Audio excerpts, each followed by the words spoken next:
Senator from Texas. Mr. President, in the last few weeks, students in Uvalde and the rest of Texas started a new school year. 3.5 months ago, on May 24th, 19 innocent children and 2 teachers were murdered by a deranged, evil gunman. There are no words to describe a monster who enters a school and murders little children. 19 children. 19 families in Uvalde who lost their little boys and their little girls. 2 teachers who are no longer here with us. I was in Uvalde the day after the shooting. I sat down with local officials and law enforcement. I went to the prayer vigil that night, where the entire Uvalde community came together, praying, weeping, and mourning the unbelievable loss of those 19 precious children and 2 teachers. The Uvalde shooting was the deadliest school shooting in Texas history.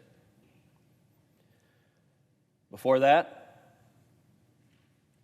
I was in Santa Fe, where yet another evil madman killed 8 students and 2 teachers. I was also in Sutherland Springs, the worst church shooting in U.S. history. I was in El Paso. I was in Midland, Odessa. I was in Dallas. Mr. President, there have been too damn many mass shootings, with kids going back in school all across the country. We need to again revisit what we can do to keep them safe from mass shooters. Many students, especially in Uvalde, are scared. Their parents are scared,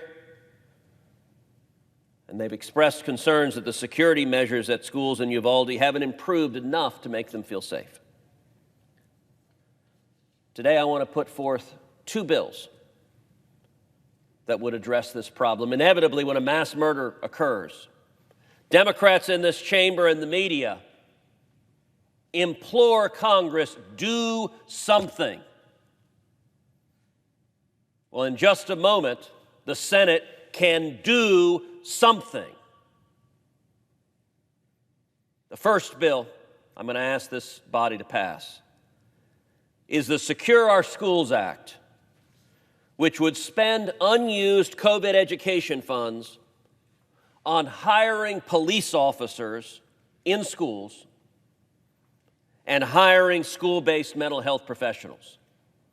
This bill would be the most serious, the most significant, the most major investment in school security Congress has ever enacted.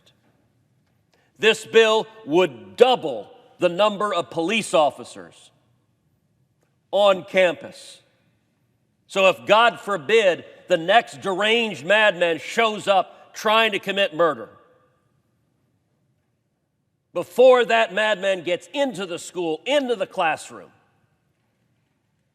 he would encounter an armed police officer who could stop him outside the school before he commits murder. This bill also funds $10 billion for 15,000 new mental health counselors on schools. So many of these deranged killers have a long and horrifying descent into mental illness before they commit their crimes. We see the pattern of the lone, alienated, angry, deranged young man who seeks to commit the most unspeakable evil. If we had additional mental health resources on campuses, they would be in a position to spot the warning signs, to see the young man heading down that dangerous path, and to intervene and stop them. Recently, the National Center for Education Statistics, which is part of the U.S. Department of Education, found that 88% of public schools did not, quote, strongly agree when asked whether they had the funding and the mental health professionals they needed for schools.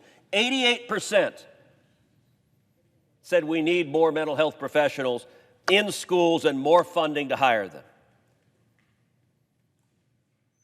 My bill would address both of these problems by ensuring that we're doubling the number of police officers so there are armed police officers to protect our kids and keep them safe, and so there are mental health counselors to spot a dangerous young man before he goes down the road of committing a horrific mass murder. This bill is common sense, and in a sane political environment, it would be passed 100-0. My colleague, Senator Barrasso, wants to make some additional remarks on our bill, so I yield the floor to Senator Barrasso.